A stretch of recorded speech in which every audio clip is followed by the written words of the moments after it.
All right. Now we are talking exactly about statics of rigid bodies. Finally, this is the title of our module. So, this thing is basically the branch of engineering mechanics that studies bodies assumed to be non-deformable or rigid and in a state of equilibrium. So, equilibrium. Remember statics, objects in equilibrium or systems in equilibrium under the action of external forces and moments. So mathematically, a rigid body is in static equilibrium okay, they when it satisfies these two conditions. First, the summation of forces acting on it is zero. And that summation of forces is further analyzed in terms of its vector components, x, y, and z vector components. So we analyze it in terms of x-axis, in terms of y, in terms of z. But for this course, this module, we are just considering x and y, two-dimensional only, right? So X and Y, that means we only have one plane, so we only have one rotation. So when we say summation of the tau or the torque equals to zero, meaning there's no change, or I mean there's no in um sorry, there's no imbalance in terms of rotation. We can prevent the system to rotate, to move clockwise or counterclockwise. Clockwise, counterclockwise. Right. So this means there is no translational acceleration. There could be motion, but there's uh no translational motion. Okay. The only motion that could be possible is rotational, but that rotational motion must have no acceleration. Okay? And that is because all external forces and moments balance, meaning the positive forces and the negative forces are just um they are just complementing each other, right? And then the rigid body assumption implies geometry does not change under load, internal deformation is negligible, and only external effects are analyzed. So since we are talking about rigid bodies, then we consider the geometry, but we don't consider the effects on it, but the effects of forces and other physical quantities on it. Okay? Um, for example, there's a beam here, and there are forces acting on some of its portions. So the effect varies depending on how far, of course, depending on how much force is applied and how far it is from a certain pivot point. Okay? So, for example, if this is our pivot point, meaning the thing that we fixed our what do you call this? This beam. Okay, this beam is hinged on this part. So depending on its distance from this hinge or this pivot point, then there could be a um different effect of the force applied. Okay, so we analyze whether if uh what happens if we have these forces? Could the object still remain in equilibrium or not? Okay. In the same way, we have the term called stability or the balance. So when we say stable equilibrium, the object is stable, meaning it will remain in its position no matter what. Okay. But if for some reason, the object has been inverted or its position has been changed, its orientation has been adjusted. For example, this one, the object has been turned over, then it now becomes an unstable. Uh, it is now in unstable equilibrium state. So unstable means it could be in equilibrium for a point in time, okay? For example, you have this cone, you try to make it stand upside down, and you release, you let go of it. For at the time, it will remain standing at this position, at this inverted position. But we can expect, because of the presence of external forces, time will come, it will fall down. Okay? It cannot retain its stability, right? So it cannot retain its equilibrium state. Okay, so it is in equilibrium for a moment only, for a moment in time, for a point in time, right? Another one is the neutral equilibrium. So, for example, sphere. Any spherical object can be said neutral equilibrium because um, regardless of its how much rotation it undergoes, that doesn't change. The the overall translational um um overall external forces and moments are still balanced. Okay, because of its geometry, its spherical nature. So spheres are objects that are thought or expected to have neutral equilibrium. That's why if we zoom it out, if we zoom this thing out, zoom out, it will now become a point, right? So if we zoom it out so that it's very small, then it's now a single point, and that means we can consider it as a point mass.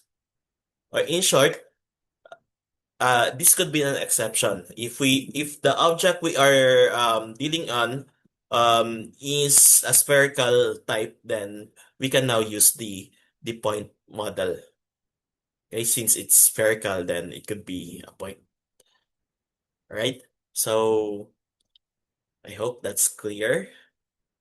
Now we have a recap of the definition of the force, which is stated in the previous module. It's a vector quantity that represents the interaction of capable of changing the motion or producing deformation of a body.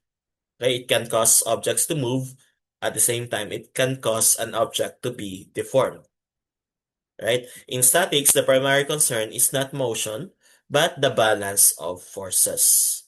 Okay, because statics, just take note, stationary. We are dealing with, we're focused on objects that are meant to be stationary. So there should be balance of forces, right? Because a rigid body has a finite size, the location of a force is crucial. So like what I mentioned earlier, how far the force was applied, how far was it applied from the certain point, like our pivot. So okay, the the application of force matters, or the manner of the applied force um matters. Okay, so for example, um we have different types of forces, but many of our forces are considered contact forces. Or in this module, actually, we are focused on contact forces only, because we have such thing as non-contact forces like the gravitational force, the electromagnetic force, and so on. Okay? I guess the only non-contact force that we consider is the gravitational force, but it becomes a contact force once it touches a surface. Okay? So contact forces can be an applied force, okay, those things that we exert on. When we exert a force to a certain object, then there's an applied force. Like if you push or you pull a certain object, then that's your applied force. Okay. And then we have the tension. So this is especially for one-dimensional bodies, meaning we only have the length. So we don't have we could disregard the width of the object. We only have the length. Especially this is in the case of strings, ropes, cables, wires. Okay, there's tension. So any pulling manner is tension. Okay. Um, and of course, we have the weight. So whenever a certain object contacts with a surface, then there's the weight is being um, the weight must be dealt with by that surface. So, or in other words, that surface must respond to that corresponding weight. Okay, and that reaction is called normal force. So when, for example, when we put a box which has a certain weight, we put that box on a table.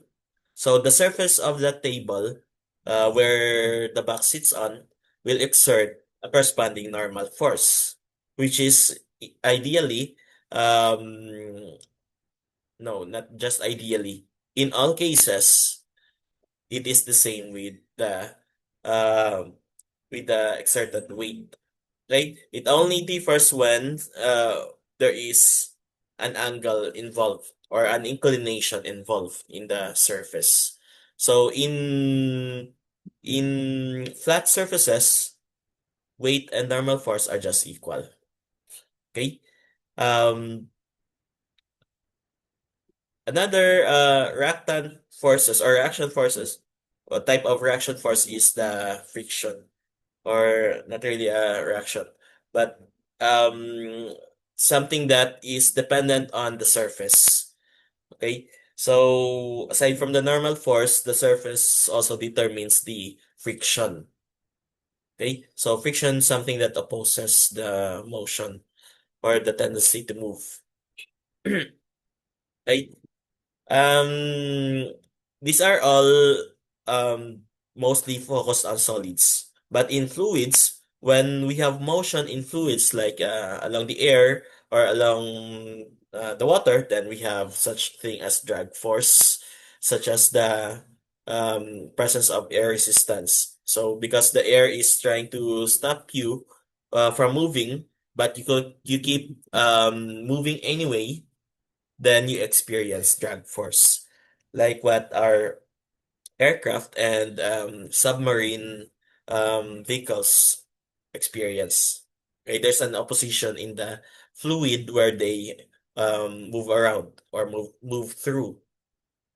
Okay, and for analysis, statics focuses on external forces, which include applied load, support reactions, and body forces such as weight.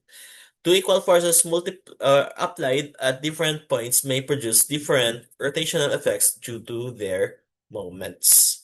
So if we have multiple forces, then if they are applied on or it depends on where do you apply those forces, because when they are not on the centroid, if they are applied not on the centroid, um we can expect there would be a moment. Okay, so oh, right, I guess that's the essential part. um Now, if we want to study the or if you want to calculate some like the forces, some physical quantities like the forces involved or the angle of inclination involved or the distances involved, then in most cases an FBD could be helpful.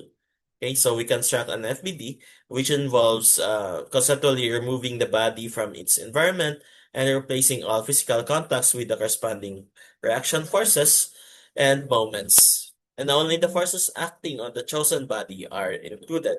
So, for example, this box, is resting on an inclined plane. So, this is the actual scenario wherein, aside from its weight, other forces involved are, of course, the corresponding normal force applied by our surface.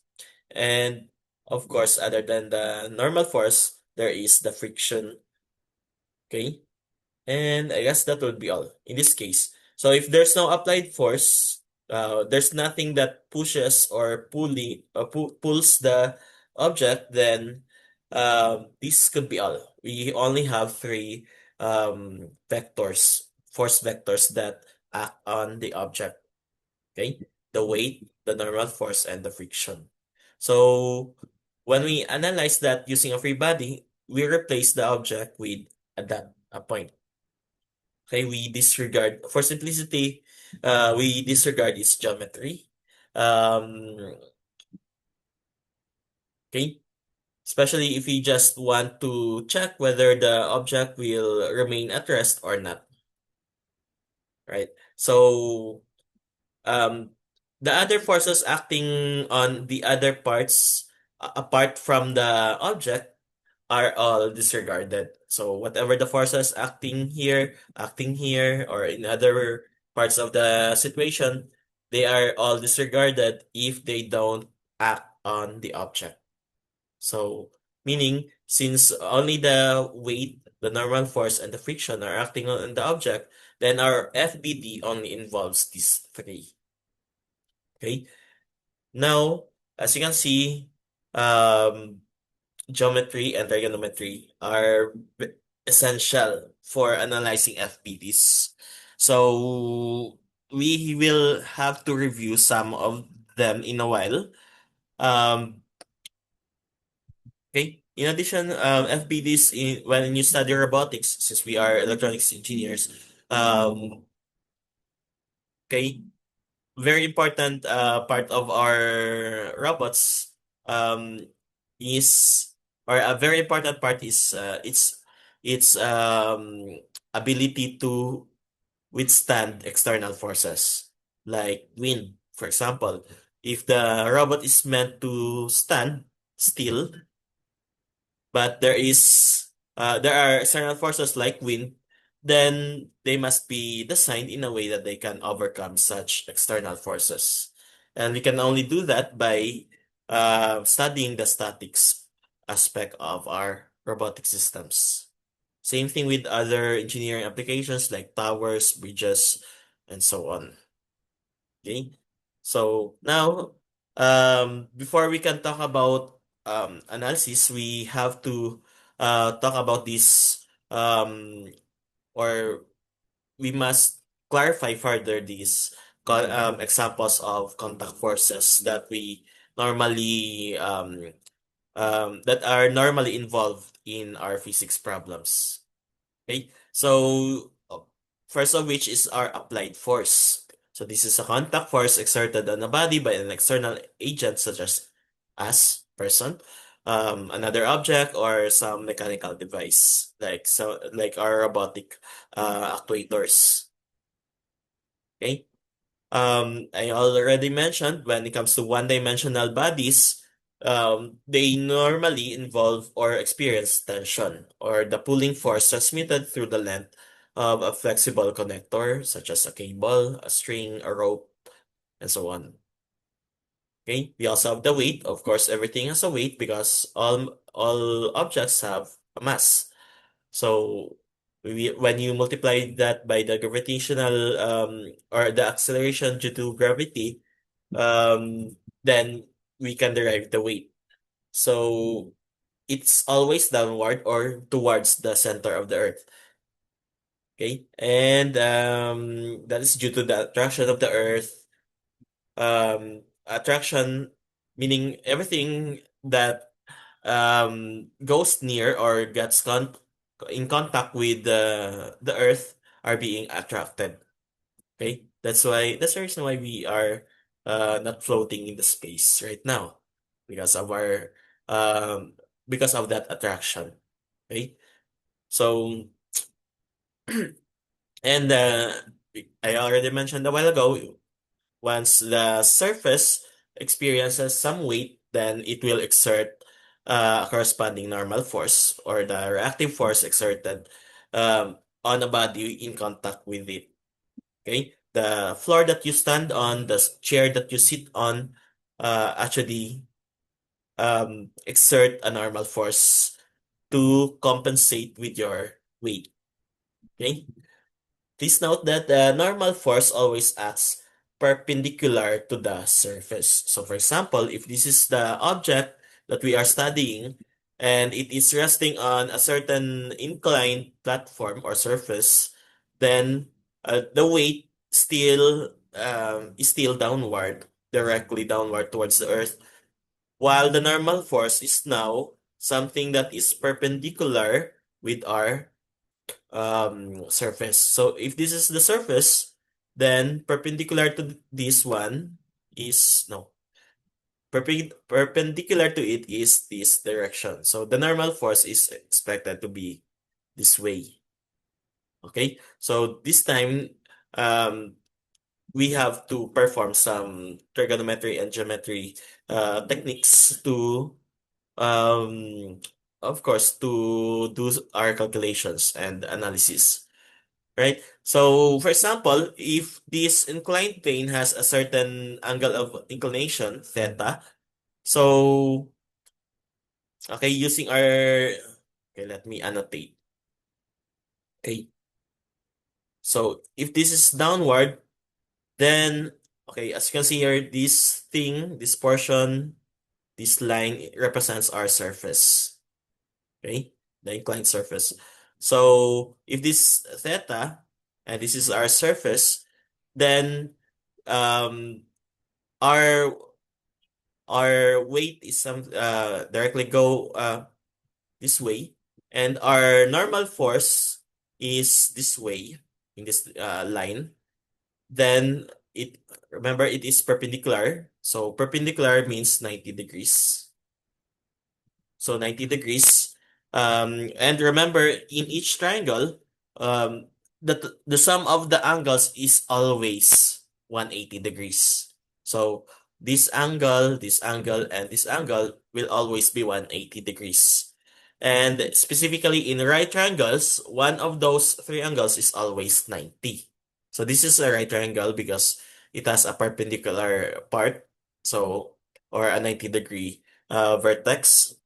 So if this is 90, meaning the rest of the angles has have a sum of 90. So meaning the sum of this angle and this angle will be 90, right? So meaning this is 90 minus theta. This portion is 90 minus theta. Okay? But if we add this angle and this angle, this one, okay, theta. So this is 90 minus theta plus theta, so that is equal to 90. That means this is perpendicular as well. So in short, if you can analyze it further, if this is theta, then that means the opposite angle of the triangle is also theta. Right? The one that's far away from it or opposite to it. Okay? So this is theta equal this one. This angle is equal to this one. Okay? While the other angle, the adjacent to it, is it's what we call the complementary, or 90 minus that angle. So this is 90 minus theta and this is theta. If you add those two angles, then it will be 90. So just remember again, um, um, if this is theta, then the angle opposite to it is theta. But the angle adjacent to it is 90 minus theta. Okay? I normally don't use additional variables, as they sometimes cause confusions. So I just use theta and 90 minus theta as a complement angle. So this one is the complement angle, so 90 minus theta. Right? So we'll see that in our examples later. In the meantime, let's continue with some other contact forces like the friction and drag. So friction is a parallel contact force that opposes relative motion or the tendency of motion between two surfaces in contact. two surfaces like the surface of the wheel and the surface of the road. So when the wheel goes through the road, then we expect there would be friction. Okay. On the other hand, we have such thing as drag which is also like friction, since it is a resistive force, but this time it is exerted by a fluid such as air or water on a body moving through it. So that it depends on velocity and other fluid properties and the shape of the object. So in most cases, friction is fixed despite the shape, no, no, despite the motion, despite how fast or regardless how fast the object is moving, friction on that surface is still the same. But in terms of drag, in most cases, the faster the object moves, the more drag it experiences.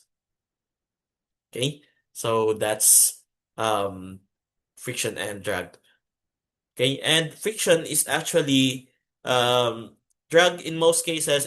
For simplicity, we disregard drag forces unless we are studying the mechanics of fluids or motion in fluid environment.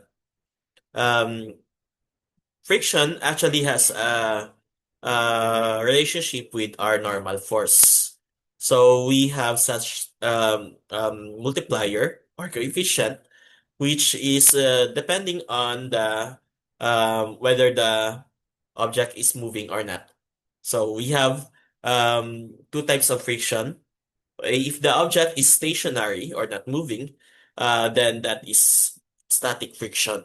But if the object is moving or already in motion, then that's kinetic friction. So they have their corresponding coefficients, but the formula is just the same. So regardless of what coefficient we use, the relationship between the friction and the normal force is the same. They are directly um, proportional to each other, meaning the higher the friction, the higher the normal force. All right. So we have an example. Can you observe? Okay. I guess this one is for the next video. So we have to stop from here.